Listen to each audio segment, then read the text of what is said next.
Ada suatu مولاي kisah صل di mana seorang sahabat وسلم yang bernama دائما Abdurrahman bin Auf, أبدا "Ya Rasul, dengan على cara apa aku حبيبك bisa خير berupaya?" الخلق كلهم. Assalamualaikum warahmatullahi wabarakatuh. Innal hamdalillah wassalatu wassalamu ala Rasulillah. Hadirin yang dirahmati Allah Subhanahu wa taala, melanjuti 6 perkara yang disembunyikan Allah Subhanahu wa taala. Yang pertama adalah kata maridho fi ta'ah, kata magodo fi masyiyah, wa katama lailatul qadr fi syahr ramadan, wa katama awliya fi ma bainan nas, wa katama al maut fil umur. Yang terakhir adalah wa katama shalah fil salatul wusta bis sholawat.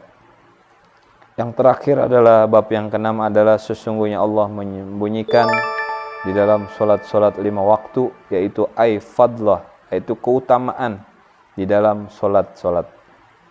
Hadirin yang dirahmati Allah Subhanahu wa taala, ketika ada satu waktu yang mana solat yang paling utama, artinya kita jangan pernah menganggap dan jangan pernah meninggalkan solat 5 waktu, karena Allah sembunyikan keutamaan-keutamaan di dalam solat.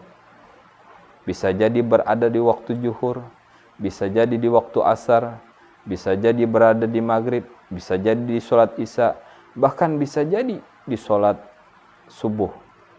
Artinya keutamaan-keutamaan itulah Allah simpan.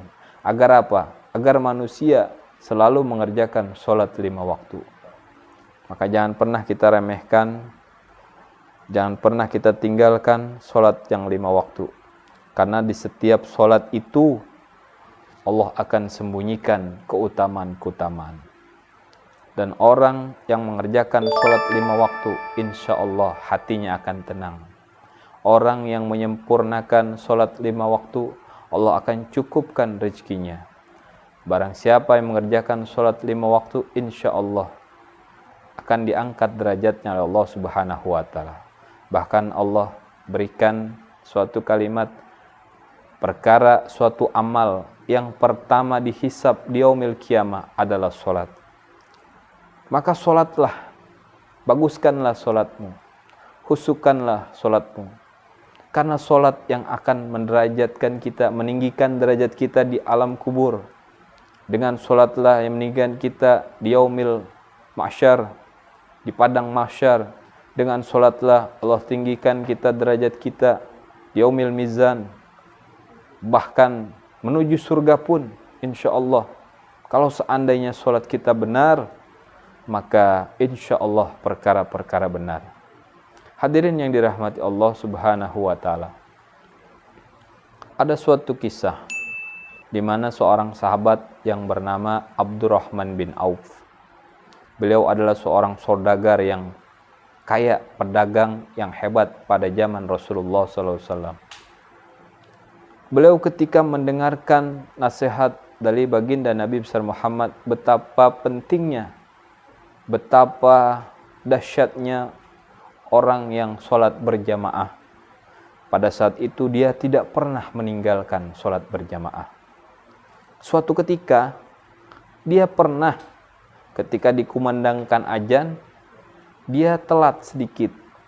Alhasil Abdurrahman bin Auf tertinggal, dia tidak mengerjakan sholat berjamaah. Padahal waktu di awal dia mengerjakannya.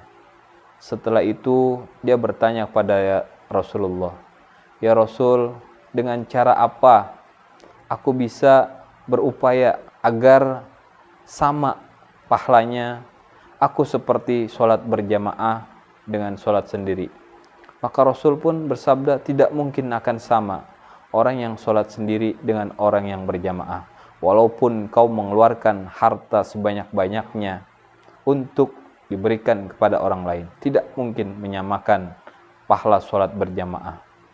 Akhirnya dengan sedih Abdurrahman bin Auf. Hadirin yang dirahmati Allah Subhanahu wa taala, ibrah yang kita ambil adalah ternyata Allah berikan kesempurnaan, Allah berikan keutamaan di dalam sholat. Maka dari itu hadirin yang dirahmati Allah Subhanahu wa taala, jangan pernah kita tinggalkan sholat. As-sholatu imaduddin, sholat adalah tiang agama. Paman aqamaha faqad aqamadin, waman tarakaha faqad hadamadin. Barang siapa yang melaksanakan sholat, mendirikan sholat, maka dia telah menegakkan agama Allah. Dan barang siapa yang meninggalkan sholat, maka dia telah meruntuhkan agama Allah. Hadirin yang dirahmati Allah Subhanahu wa ta'ala. Maka dari itu, sholat utamakanlah. Jangan pernah kita tinggalkan sholat. Mudah-mudahan kita tergolong orang-orang yang selalu beristiqomah di dalam menjalankan sholat 5 waktu ini. Mudah-mudahan kita selalu diberikan taufik dan hidayah oleh Allah Subhanahu wa ta'ala. Hadanallahu yakum ajmain. Wassalamualaikum warahmatullahi wabarakatuh. مولاي صل وسلم دائما أبدا على حبيبك